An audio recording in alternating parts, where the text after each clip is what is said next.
สวัสดีครับขอต้อนรับเข้าสู่ช่องลุงมาวินกันอีกครั้งนะครับกับรายการ Great Architect EP ที่ 8 วันนี้พบกับสถาปนิกชาวอาทิตย์อุทัยอาราตะ อิโซซากิจากสงครามโลกสู่สถาปนิกระดับรางวัล Pritzker Prize ในปี 2019 สถาปัตยกรรมชิ้นแรกที่ผมรู้จักคือความว่างเปล่าอาราตะ อิโซซากิอาราตะ อิโซซากิสถาปนิกชาวญี่ปุ่นวัย 89 ปีเขาเป็นสถาปนิกผู้ทรงอิทธิพลคนหนึ่งของญี่ปุ่นและยังได้รับรางวัล Pritzker Prize รางวัลที่เปรียบเสมือนรางวัลโนเบลสาขาสถาปัตยกรรมอีกด้วยเขาสร้างแรงบันดาลใจในโลกสถาปัตยกรรมมาเป็นระยะเวลายาวนาน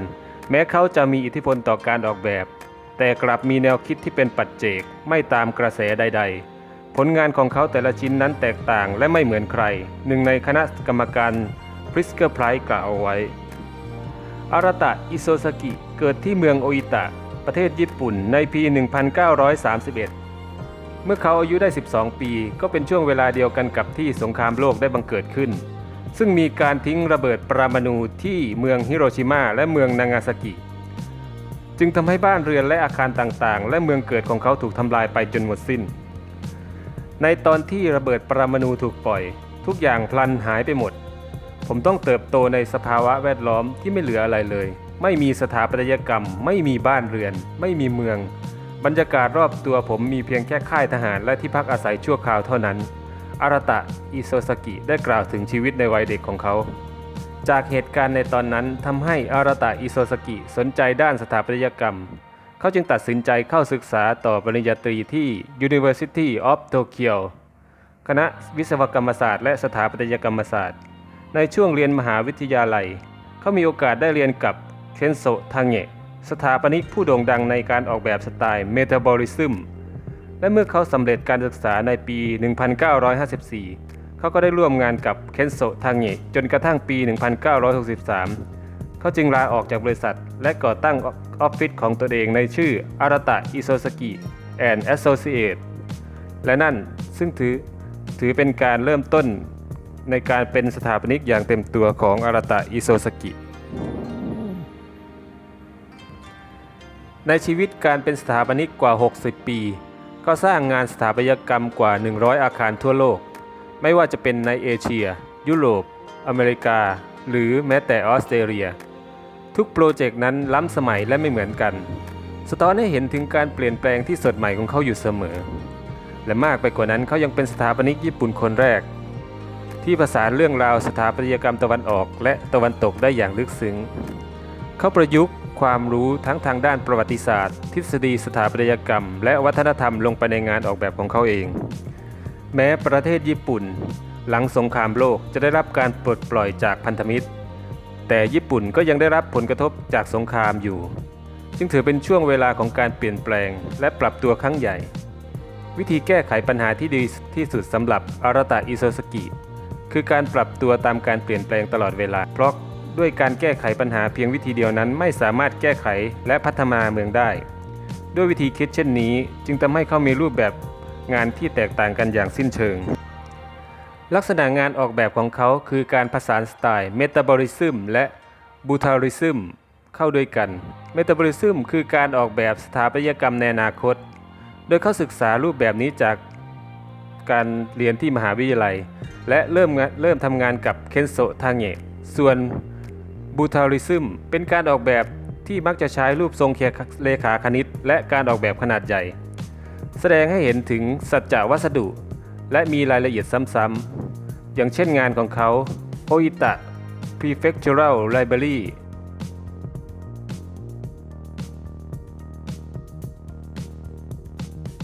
โรงเรียนสตรีอิวาตะ Girls High School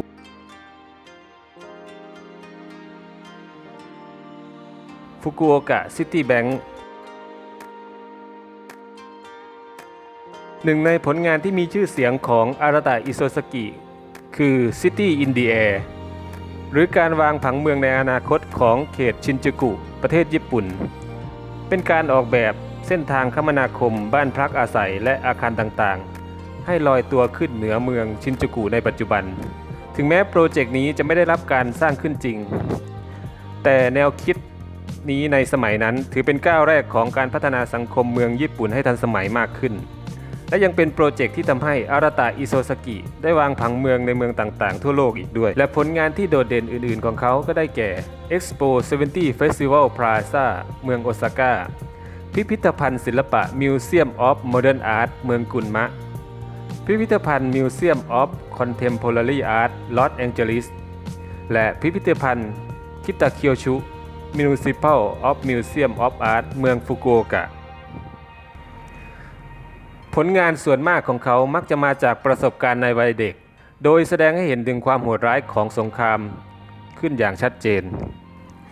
สำหรับอาราตะอิโซซากิเป็นหนึ่งในสถาปนิกที่มีอิทธิพลกับงานสถาปัตยกรรมในยุค Contemporary เขาไม่เกรงกลัวต่อการเปลี่ยนแปลงและการค้นคว้าวิธีการใหม่ๆงานของเขามีความหมายอันลึกซึ้งเขาผสานโลกตะวันตกและโลกตะวันออกเข้าด้วยกันจากการสร้างสรรค์แนวคิดใหม่และไม่เพียงแต่สถาปัตยกรรมเท่านั้นแต่หากยังรวมถึงปรัชญาทฤษฎีและประวัติศาสตร์วัฒนธรรมเหตุผลเพียงเท่านี้ก็น่าจะเป็นคำตอบที่เพียงพอแล้วว่าทำไมอาราตะอิโซซากิถึงควรเป็นผู้ได้รับรางวัล Pritzker Prize ในปี 2019